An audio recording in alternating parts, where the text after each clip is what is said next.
Sejam bem-vindos a mais um Cubicast. Este que vos fala é o seu host favorito de Cubicast, João Brito. E hoje eu tenho comigo a ilustre presença do William, que é co-founder da Apoena. Espero não ter errado.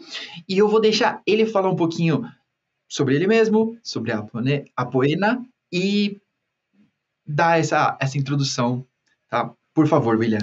Beleza, João, obrigado aí. Um grande prazer estar falando aqui nesse que é o melhor podcast de Kubernetes do Brasil. Eu sou o William, então, como você já falou, eu sou co-founder aí da Apoena, uma consultoria focada em observabilidade. A gente começou aí nesse caminho para ajudar a galera, né, ajudar as empresas, os times de TI a implantar e evoluir o tema observabilidade dentro das empresas. Estou me aventurando aí nesse mundo de empresário agora. Legal. O que é mais difícil? O mundo de observability ou o de empresário? Olha, velho, falar pra você que de empresário é mais difícil, viu? Tem umas questões que você não tá acostumado, acho que é mais questão de costume, né? Não tá acostumado a lidar, mas vai aprendendo com o tempo. Tá bom, legal. Bom, para você que caiu de paraquedas nesse episódio, nós estamos numa saga, tá? Sobre observability. Né? Então a gente tem vários episódios, tá? Eu não sei exatamente qual é o número desse, principalmente porque eu estou tomando muito Red Bull essa semana, então estou um pouco acelerado. Mas, então estamos falando sobre isso, né? Sobre observability. Diversos vendors, diversas experiências, tá? Para que você possa escutar tudo isso, né? E ser um bom passo para a sua própria, tá? Né, que a gente possa ir te adicionando alguma coisa, né, no meio disso tudo aqui, né, que observability não é uma coisa simples, né? É bem complexa, mas que tem essa dor, né, que todo mundo está sentindo nesse momento, que ultrapassamos aqui, não, instalar Kubernetes, the hard way já nem é mais tão hard, ok. Temos o nosso novo problema, é poder ter visibilidade de tudo isso, né? Então, por aí que a gente começa. E aí, William, eu queria saber, de repente, com você, a gente começar pelo qual o primeiro passo aí, né? Além de entrar em contato com você, qual o primeiro passo que a empresa deveria dar no caminho da observabilidade aqui nessa jornada? Boa. Primeiro passo, velho, eu acho que é primeiro entender de verdade o que é observabilidade, né? Então, se confunde às vezes um pouco, né, o conceito de monitoração e observabilidade, mas é bem fácil de entender. Então, a monitoração vai partir do pressuposto que você está sendo reativo a algo que você já conhece, né? Então é um alerta, é uma métrica que você já sabe que ela não pode ultrapassar um valor X de erro, de porcentagem de erros. E a observabilidade é justamente aquilo que você não conhece, né? Então aí tem vários sinais que a galera discute, 3 pilares, enfim, a gente vai falar um pouco aí, mas quando você entende essa diferença e começa a entender como você aplica isso dentro do seu ecossistema, da sua infra e aplicações, aí você já está um passo à frente da grande maioria. Legal. Tá, então, vamos começar aí pelos 3 pilares, né? Então, todo mundo que colocou... Se você escrever no Google agora, observabilidade, talvez a primeira página seja só sobre 3 pilares, né? Vai ser difícil você escapar disso, que são métricas. Então, se você está escutando nossa saga, você já decorou que são métricas, logs e tracing. É isso. Então, talvez logs e métricas, né, já é algo que a gente está mais acostumado, né, que a gente vem fazendo isso desde sempre, mas sempre não, tracing, desde sempre, mas talvez o tracing é o cara mais novo nesse cenário, né, que a gente não vinha fazendo tanto porque, as coisas não estavam tão quebradas assim.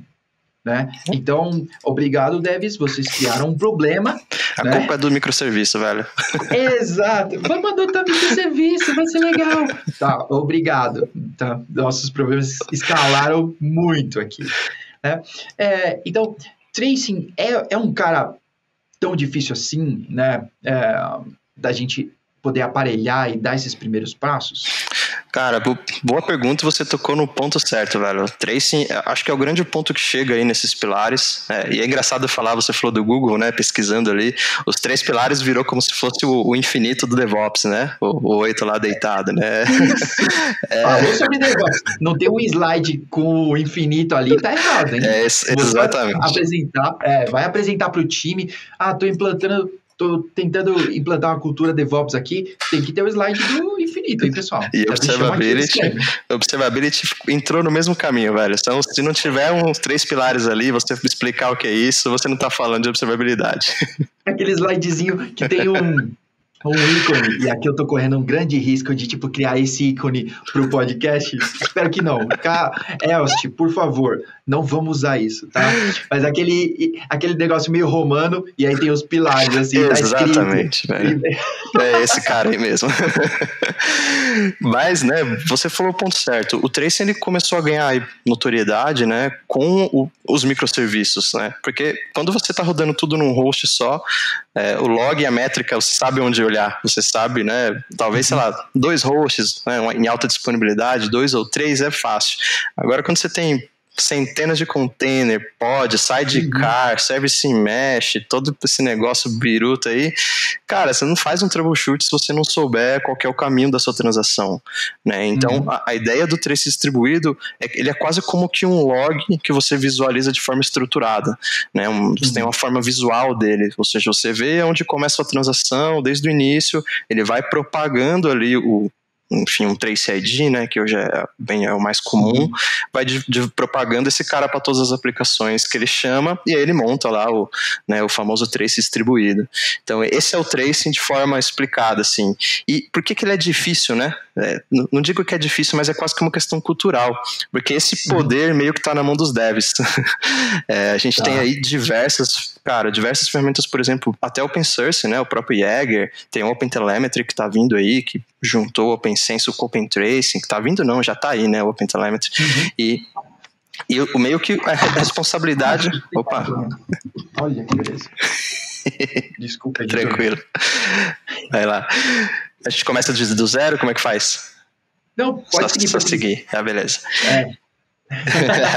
Então, só pra quem, se no editor não cortar aí, o João acabou de dar um tapa na câmera. Então a responsabilidade, digamos assim, não que a responsabilidade do dev, né, mas ela é compartilhada, né? O SRE, que é difícil, o SRE, o DevOps, ele pode fazer, mas dificilmente ele vai mexer ali no código, né? Isso é uma coisa que a gente vê no dia a dia. Talvez, se você trabalha numa empresa aí super high-tech, que tem boas práticas de tudo, você é um SRE que vai lá e mexe no código da aplicação. Mas isso não é o que eu vejo normalmente, né? Então, por isso que é um pouco difícil. E ou você faz isso, ou você recorre para uns agents super pesados, que aí tem o conceito de APM, né? Que é bem parecido, mas aí ele, cara, sobrecarrega o seu host, um monte de coisa, para trazer uma visibilidade sem que você, né, mexa em nível de código. Então tem essas duas opções. Legal. Eu queria te interromper aqui, me desculpa, né? Tô parecendo o Faustão aqui. Que isso?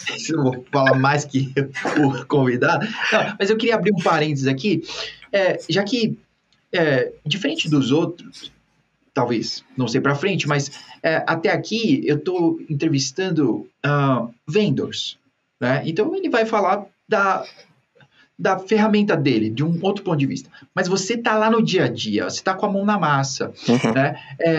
Eu acho que o lance do SRE, do DevOps, né? Ele traz essa responsabilidade compartilhada. Mas que, cara... Eu não sei se eu estou vendo isso acontecer. Nem eu. Nem com os DevOps Engineers por aí. Isso é velho. Eu acho que sim, a gente está mais próximo, né? Pelo menos a grande treta, assim, né? De tipo, responsabilidade de Ops, responsabilidade de Dev e tudo. Essa tem melhorado. Mas, cara... Eu posso contar nos dedos as empresas que eu conheço que tem um dev on call. É isso. Você não vai ligar e que, tipo, não tem, operações, né? É estilo Nokia ainda. Ganhou um nome fancy, mas ainda é Nokia. É isso. E aí, tipo, bom, Eu vou falar pra Eu tenho que você. envolver. Piorou, velho. Antes você tinha o NOC, agora o SRE é o NOC. Então. E aí a gente está se apoiando numa coisa que ainda não existe de verdade. Poxa, eu arrisco dizer que eu duvido que até o Google siga o livro do SRE, né, de cabo a rabo. Mas, para as outras empresas, bom, o primeiro fator que dificulta as coisas é legado. Né? Você tem um monte de coisa que, cara, não foi aparelhado para ser resiliente o suficiente para que ninguém olhe para aquilo no final de semana. É verdade. Para que você possa dormir tranquilo, tipo, desligar o celular. Então, na prática, as coisas ainda permanecem um pouco parecidas ainda, certo? Cara, eu vejo isso no dia a dia, assim, a gente, eu até brinco, né, eu não brinco, mas uma coisa que eu tenho visto é que parece que o SRE tá voltando, assim, só tem o nome de SRE, mas tá voltando a 10 anos atrás, saca? Que era o cara de Ops que era o responsável por manter as coisas no ar, só que agora ele não briga mais para subir nada em produção, então ele se ferrou, porque agora ele não tem mais o controle de impedir que as coisas vá para produção e ele fica on call, velho, ele tem que responder por isso. Isso, piorou, porque agora nem é mais ele que sobe, subiram. Isso, não avisaram. Né, o alarme vai chegar para ele, né, e muitas vezes nem é coisa nova, só foi um deploy novo, e eu nem acho mais que tem um lance de propósito, né? Duvido muito que tenha alguém que fez isso, mas que tiveram coisas que ele simplesmente não mediu, né? E na real, lá no mundo real de produção, não funciona muito bem, assim. Não, é tipo, só alguns megas a mais de consumo. É isso. Desses, muitas vezes, lá em produção, querido, tá? Dá pra derrubar um cluster. Exatamente, velho. E aí, quando você não tem uma ferramenta ou várias ferramentas ali que te traga essa visibilidade, né, com observabilidade, cara, o cara tá ferrado, velho, ele vai ficar ali batendo a cabeça, tentando descobrir e vai ser difícil de achar, e no fim das contas, muitas das vezes é mais fácil tirar o node e pôr de novo, ou esperar que faça autoscaling, alguma coisa do tipo, saca? Ele não acha o problema, ele contorna de outra forma, que não tá errado, mas enfim, você não resolve, né, ali de fato o que tá acontecendo. Então, a observabilidade é para ajudar, por isso que acaba ajudando muito mais os SREs, por conta desse problema cultural que a gente tem, velho. É fato, né? Então, o cara no fim do dia, quem vai usar mais a ferramenta, não deveria, né? Mas quem vai usar mais a ferramenta ou as ferramentas é o SRE. Porque é o que eu falei, a observabilidade ela vai te trazer uma visão de um comportamento que você até então não sabia. A ideia é essa, né? Que você consiga enxergar qualquer comportamento que sua aplicação saiba. Se você precisa saber com antecedência desse comportamento, já não é mais observabilidade, é monitoração. Porque se você sabe, você vai criar um alerta, você vai, cara, qualquer coisa, você vai fazer alguma coisa ali em cima daquilo, né? Para evitar que aconteça de novo ou te avisar caso aconteça. Então, por exemplo, se você traz isso para o mundo de dev, sensacional, você pode ir lá, a sua aplicação você vai subir uma versão nova ou uma aplicação nova, roda, né, com uma ferramenta ali rodando em um ambiente de homologação, até produção mesmo, e acompanha, velho. Tá fazendo muito request aqui pro banco, será que isso não é um problema? Não dá para fazer um tuning aqui, né? Mas na prática isso não acontece, mas é o que deveria. Vamos ver se a gente chega lá um dia. Cara, e como chegar? Tem a Shame.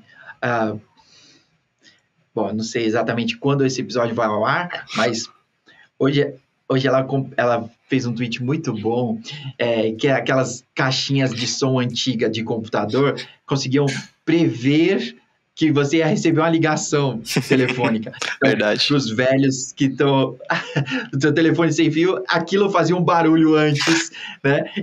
E aí e o telefone tocava logo depois. Pá! Como assim o dom da previsão, né? Mas, e aí, fim da piada, como isso, tipo, se liga à observability? Como que a gente consegue passar para um momento onde eu tô começando a prever coisas, sabe?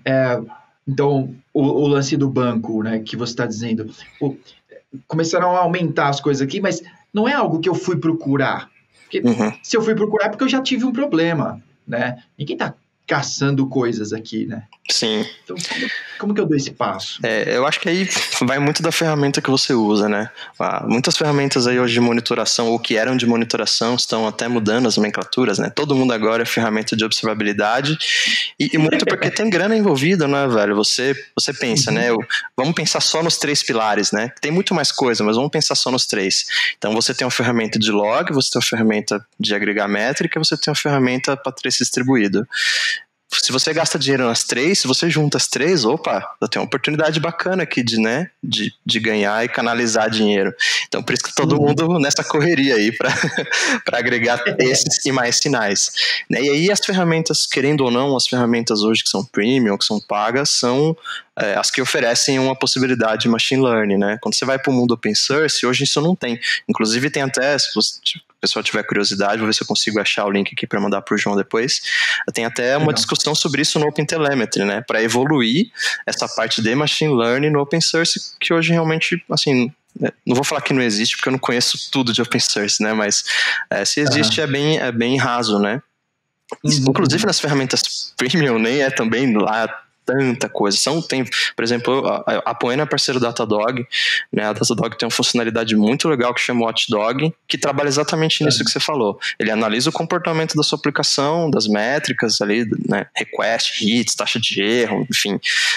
Até na parte de Kubernetes, ele olha como que tá os deployments, né? Se tem muito restart de container, e ele te avisa, né? Mas ele não sabe se isso é um problema. Ele pode te dar um alerta, fala, identifiquei um comportamento anômalo aqui, meu velho. Dá uma olhadinha.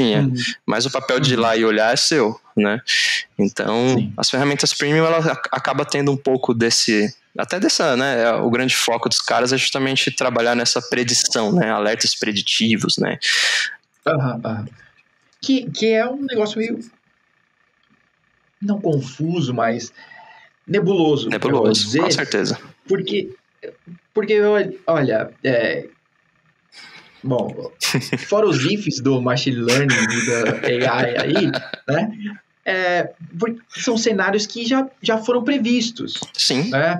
Então, tipo, se eu tenho muito restart, se o CPU, se... Então, são cenários, né? Sim. Eu entendo que a Datadog, né, tá agregando milhões de cenários, né, com seus milhões de clientes. Beleza. Então, talvez essa seja a resposta já, né? Que talvez eles estão usando todos esses cenários para poder ir encaixando, né, com certeza, sua aplicação nesses perfis, né? É isso. Mas será que isso já está acontecendo hoje ou ainda é algo meio futuro? Daqui a pouco a gente vai chegar nisso e, de repente, olha, fizeram um deploy aqui, né? E se as coisas continuarem assim, você vai ter problemas em produção. Velho. Por exemplo, eu acho que o alarme mais legal que tem hoje, talvez não seja o mais legal, mas é um que eu acho bem da hora, é o de consumo de disco do Kubernetes, é padrão esse daí, que ele, se o consumo continuar assim, nas próximas 48 horas, seu disco vai lotar. Né? Então, foi uma matemática rápida e beleza. Mas fazer isso para um cenário é mais complicado, né? Sim, cara, sim. Eu vou falar de novo aqui para a ferramenta que eu estou mais acostumado a mexer, que é o Datadog, né? No Datadog ele funciona bem, velho. Eu vou falar que pega diversos cenários que passa despercebido, sabe? Porque, por exemplo, tá? Eu vou abrir aqui aplicações que eu já vi, que ela é uma aplicação web e ela faz processamento batch na mesma aplicação, saca? No mesmo container. Obrigado, Dev. E aí o cara quer que funcione o machine learning, saca? Ou seja, ele quer que o machine learning entenda que o padrão, existe um padrão de latência em 1 hora e daqui a pouco ela vai fazer um processamento batch que a latência sobe um monte e o alerta tem que funcionar bem. É difícil, velho, então assim, muito do machine learning depende da sua aplicação também ser bem construída, né? Igual você falou, esse alerta aí também tem lá no Datadog, né? Pô, você continuar assim, nos próximos 3 dias seu disco vai encher. Também tem, mas são cenários, igual você falou, são conhecidos, né? No fim da conta não é o machine learning, né? São cenários agregados que você já sabe que é um problema e que vai te avisar. Todo mundo sabe que não é machine learning. Todo mundo sabe que não é, mas todo mundo acredita, né? Todo mundo cai no papo. Porque o cenário... Então, pô, tô lembrando aqui da época de operações da Local Web. Se você é da Local Web, ouve aqui, saudades. Mas que, poxa, eu me lembro, eu consigo ver essa máquina vermelha no alerta lá na TV. Mas essa máquina tinha algum problema, né, desconhecido, que ela vivia com o load em 3000. Então, não existe máquina que seja acessível com load em 3000 ainda. Mas a máquina, ela tá funcionando bem, não toca. Tá tudo tranquilo. Deixa ela tá funcionando com load em 3000. Tem um problema, mas é isso. Né? E aí, mas hoje ainda tem gente que, tipo, não, eu fiz umas coisas aqui na minha aplicação, ninguém segue by the book, né? Então, usa isso como desculpa mas quer que as coisas default entendam o pensamento dele. Assim, né? Eu não sou um especialista em machine learning, velho, mas não tenho nem propriedade para falar sobre algoritmo e nada disso. Mas é bem difícil o machine learning fazer algo que a gente mesmo não entenda, né? Eu acho que a gente não chegou nesse nível ainda, né? O machine learning ser capaz de traduzir algo que nem mesmo a gente entende. Então, a gente parte do pressuposto que você tem que ter uma aplicação bem construída. Eu vou dar um exemplo.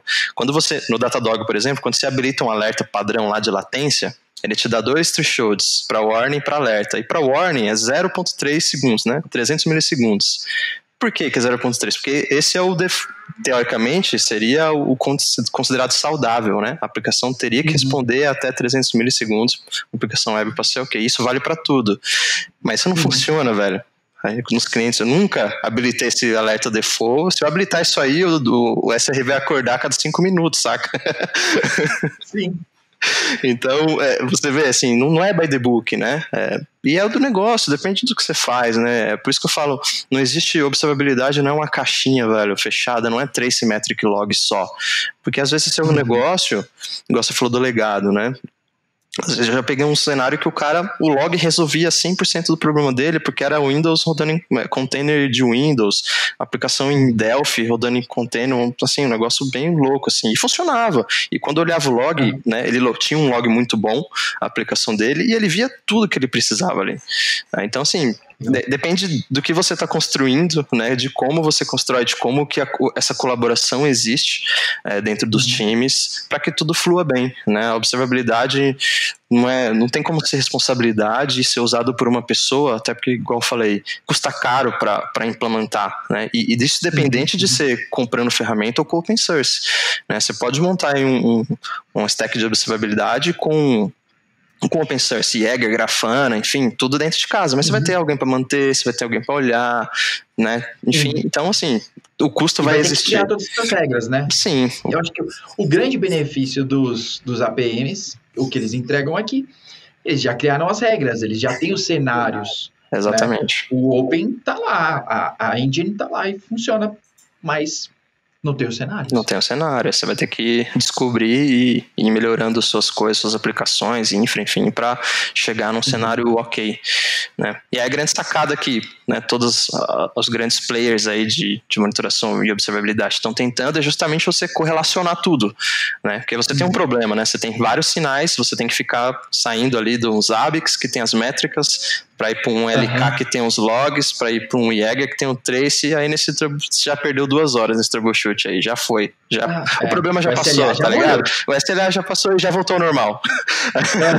Então a ideia é que, né, você com tudo correlacionado, aí você tem um poder muito grande, né, velho, de pular da métrica pro trace, do trace pro log, ou a partir de um alerta você ir para um dash, do dash conseguir fazer esse drill down, toda essa brincadeira, é um poder que habilita você a fazer um troubleshoot bem mais rápido e mais assertivo, né? Não ficar ali caçando pipoca, caçando milho, né? Legal. Bom, e falar nisso, né? Por falar em caçar logs e etc., é, você mesmo citou um pouco o OpenTelemetry.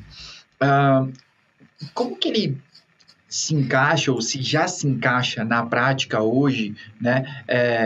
Em cenários do mundo real, ou se não, ainda é um negócio que está meio distante. Tipo, beleza, estão definindo padrões, mas ninguém está usando isso ainda. Não, cara, tem muita gente usando. Eu acho que no Brasil não muito, mas eu fiquei na Splunk durante 4 meses, quase 5 meses. Saí para abrir a Poena, mas a Splunk é uma das. Eles compraram várias ferramentas, né? Então a Signal comprou, enfim, um monte de ferramenta para montar a stack de observabilidade deles. E eles abandonaram o agent deles, que era o agent da Signal, para apostar 100% em Open Collector e Open Telemetry.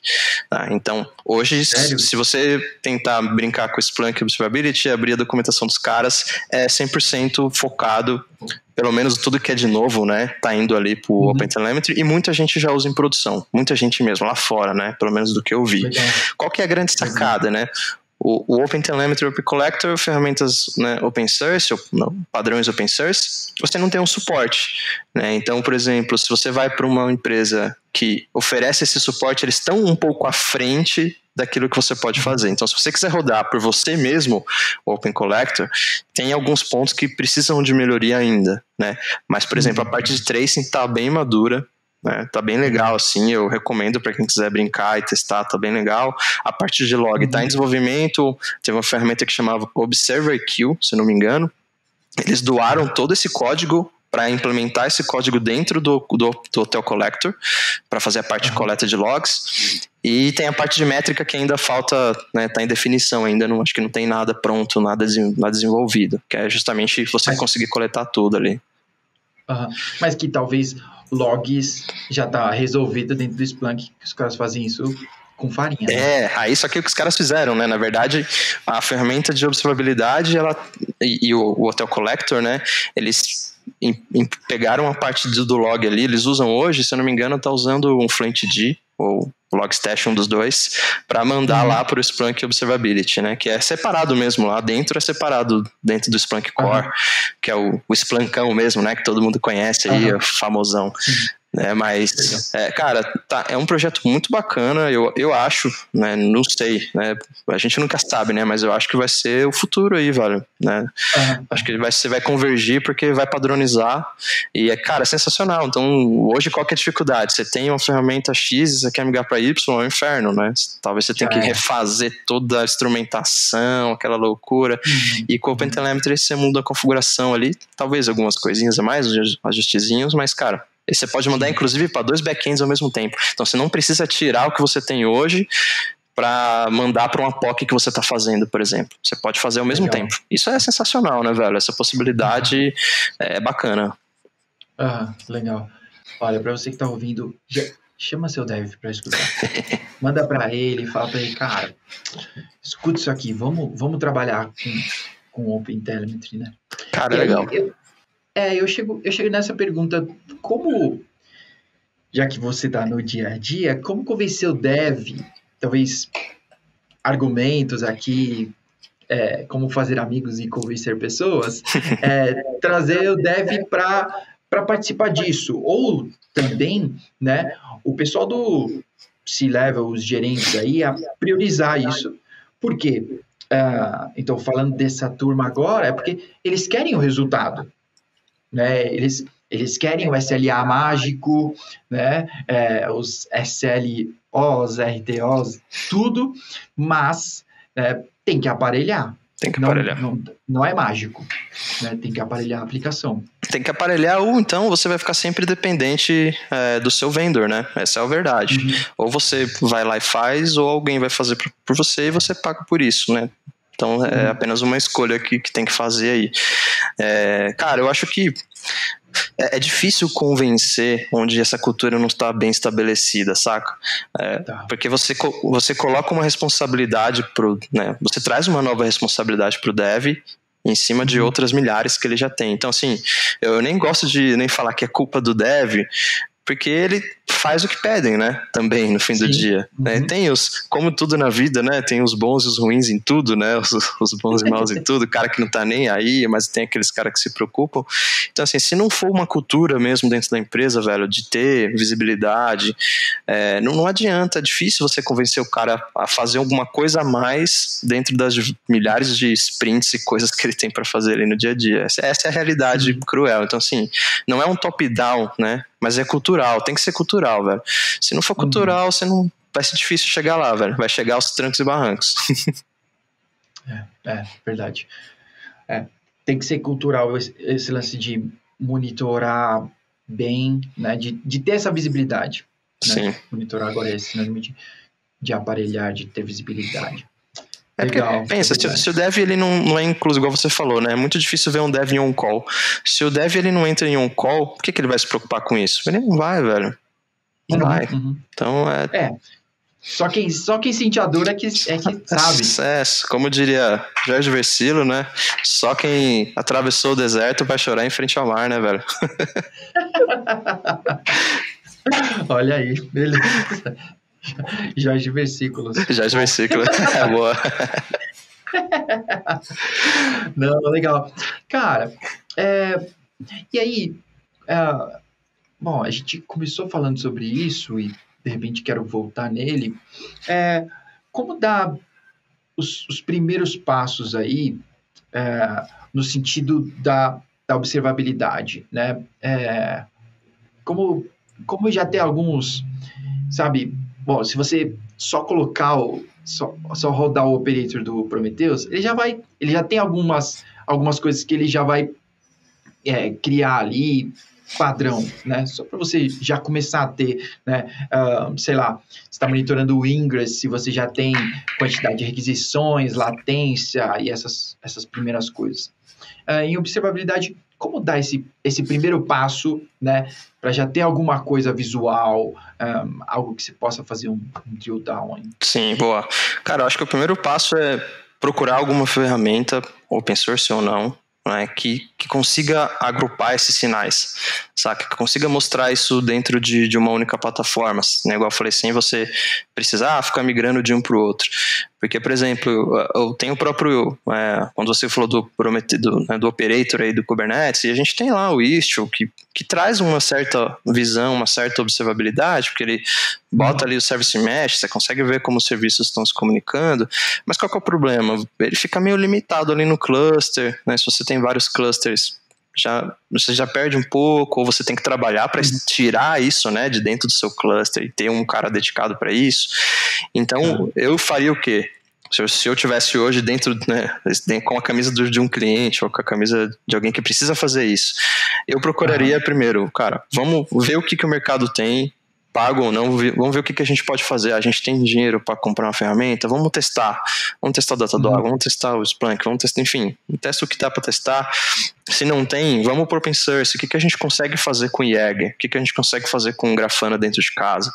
Né? Porque assim, igual eu falo, para você fazer um mínimo de monitoração, você já tem um pouquinho, mesmo que pré-histórico ou cru, você já tem um pouquinho de observabilidade. Métrica, né, quando você traz métrica, já é um dos pilares, né, da observabilidade. E a monitoração você vai fazer em cima disso. Então ela tá dentro, a monitoração está contida ali, né, dentro da observabilidade. Então eu faria isso, velho. Uma ferramenta que, no mínimo, agregasse trace, log e métrica para você conseguir ter uma visão da sua aplicação. E por que eu falo mínimo? Né, hoje a gente já tem outras coisas. Tem code profiling, por exemplo, que é você ver quanto de consumo de CPU e memória a sua aplicação tá fazendo ali, o que está acontecendo. Tem teste sintético, tem front-end, né, monitoração de front-end, você conseguir ver leis lá do browser até chegar na requisição no banco. Então tem muita coisa, mas se você começar dos 3 pilares ali, já é um começo, né? Uma ferramenta que faça isso, legal. Por exemplo, né, o Grafana Open Source oferece isso, né? O Grafana Lock, o tempo ali, já dá para fazer uma brincadeira junto com o OpenTelemetry, por exemplo. Legal. Que da hora. E qual a feature wow que você procura, assim, né? Que no dia a dia você fala, cara, essa é a feature, né, mais massa que que a gente pode chegar, sabe? Putz, isso aqui é da hora. Chegamos num nível bem legal aqui de observabilidade. Velho, eu acho que o nível legal de observabilidade é você conseguir correlacionar esses 3 pilares. Quando você consegue, a partir do seu... Você tá vendo lá, você já recebeu um alerta, quantidade de erro de 500 aumentou, né? Sua taxa de erro tá lá em 1%. Dependendo da aplicação, já é um problema, né? Tá lá em 1%. Aí você abre o alerta, tem um link, você abre o trace distribuído, você achou onde está o problema, ó. Tem aqui alguém respondendo 500. Você clica naquele request, você abre os logs, você descobre o problema ali em 2, 3 cliques, em 1, 2 minutos. Esse aí, velho, quando você chegou nesse nível, você já tá naqueles 1% do Brasil, saca? Legal, você já tá no 1% do Brasil. Show. Tá bom. E qual, então, para terminar aqui, qual a dica matadora que você poderia deixar aí para a turma que, sei lá, tá entrando nessa, né? Pô, não deixe isso passar, sabe? Qual é essa dica? A dica, assim, cara, não deixa isso. Essa eu falo pra todo mundo, velho. A dica matadora é entenda os fundamentos, velho. Você não vai conseguir implementar observabilidade no Kubernetes se você não sabe o que é um pod. Cara, é o básico.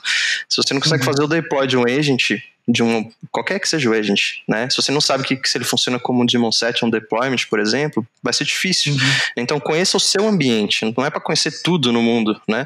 Mas se você tem Rabbit dentro do seu ambiente, conheça Rabbit. Se você tem Kubernetes, conheça Kubernetes. Não precisa ser um especialista, mas você precisa entender como funciona, né? Esses dias eu tava até vendo ali, eu sei que o Jefferson lá da Linux Tips é um grande parceiro aqui da GetUp, e eu tava vendo o vídeo que ele colocou lá explicando como é o RAST, né, do etcd. Sim. Cara, sensacional. Como que você monitora etcd se você não sabe como funciona isso? Não tem como. É impossível, né? Você tem que saber ali que se ele fica trocando muitas vezes de líder, pode ter um problema no seu cluster, né? Então, tem que conhecer a base, velho. Sem a base, é muito difícil fazer o resto. Legal. Bom, ótima dica. Cara, que a gente fala isso sobre tudo, né?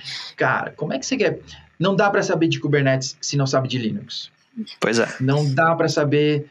Cara, não dá para saber de Kubernetes se você não sabe de redes. Né? Tem que ter essa base, tem que saber um pouquinho de... Tem que saber calcular uma máscara. Mesmo que você... Não precisa saber de core. Não precisa... Tipo, alguém te falar, como é que é o /27? E você já fala pro cara, tem X. Não precisa, tá? Tem o Google para isso.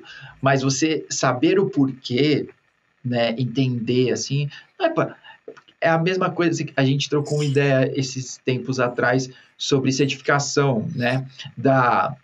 Das LPIs, né? Versus provas práticas, né? Tipo a CKA, que é prática, as da Red Hat, que, cara, decorar um parâmetro, que valor tem nisso, né? Porque eu não vou ter que olhar no man. Tá bom, mas eu sei o que eu quero e tá tudo bem. Eu olho no man porque eu já sei o que eu quero. Agora eu decorei, falhou a memória, pronto, já era. Acabou. Eu não sei o conceito, né? Tem que saber que existe, né, saber as possibilidades, eu sempre falo isso. Por exemplo, né, eu sou parceiro do Datadog, é incrível, os caras lançam uma feature a cada semana, velho. Eu não sei de tudo, mas toda vez que tem lá um release note, eu leio. Né, eu não vou fazer um lab de tudo que a Datadog lança, óbvio que não dá tempo, mas eu leio. Então, quando eu tô lá no cliente, o cara fala, eu tô com esse problema, eu falo, opa, acho que dá pra fazer, vai. A gente vai lá na documentação, vê e implementa, velho. Esse é o segredo, né? Verdade. Que legal. Cara, que legal. Ó, antes de ir para as recomendações da semana, eu deixei passar uma coisa. Queria que você explicasse para a gente por que Apoena. Verdade, até eu esqueci também. Cara, Apoena, ele é um termo tupi-guarani. Esse nome eu e o meu sócio, né, o Vitor, a gente criou desde a época da faculdade, que a gente tinha essa ideia de ter uma empresa, uma consultoria, enfim. E Apoena é um termo tupi-guarani que significa aquele que enxerga longe. E é que legal, a gente criou esse não criou o nome, não, o nome já existe, né? A gente adotou o nome lá em 2012, mais ou menos, e quando a gente veio aplicar aqui para nossa consultoria de observabilidade, acabou casando maravilhosamente bem. Tem tudo a ver. Nossa, que da hora. Muito bom, muito bom. Queria deixar registrado aqui. Boa, valeu. Cara, então chegamos ao momento das nossas recomendações, né? Então, o participante sempre primeiro, o nosso convidado. William, uma recomendação para nossa turma de ouvintes aqui. Boa, eu vou fugir um pouquinho do tech. Eu nem sou um grande leitor, tá, galera? Eu gosto de ler, mas às vezes eu me perco muito lendo. Eu tenho que ler 2 vezes a mesma página, que eu começo a devanear ali na leitura. Mas eu vou recomendar um livro 1984, do George Orwell. Cara, um livro sensacional.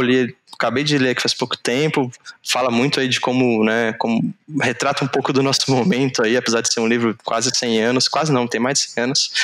Então recomendo aí, galera, ler, dá pra entender bastante coisa do que a gente tá vivendo nesse mundo louco aí. Não, que da hora. Clássico. Clássico. Da hora. Eu nunca tinha lido. Muito bom o livro. Pô, show de bola. Então, turma, leiam. Da hora. Eu que não sei ler, então vou indicar um filme. Vou indicar mais ou menos. É legal, vale a pena, assim, né? Que é o novo Space Jam, né? Tá no HBO Max, né? É da Warner lá, sei lá. Que é muito legal esse lance que é da Warner. Tem muita nostalgia lá dentro. É um filme bem nostálgico, né? Então tem muita ligação com o primeiro Space Jam, claro. E da Warner lá dentro, assim. Então é legal, a criançada vai curtir, assim, meio sessão da tarde, tá? Mas vale a pena para dar uma relaxada, de repente se tiver de plantão, assim, deixa passando. Depois que resolveu aquele incidente, né? Deixa passando ali para não dormir. Bom filme. Isso, exato. Que da hora. Cara, muito obrigado pelo seu tempo. Chegamos ao final aqui, mas muito obrigado por vir compartilhar com a gente, por entregar um pouco do seu tempo aí pra turma.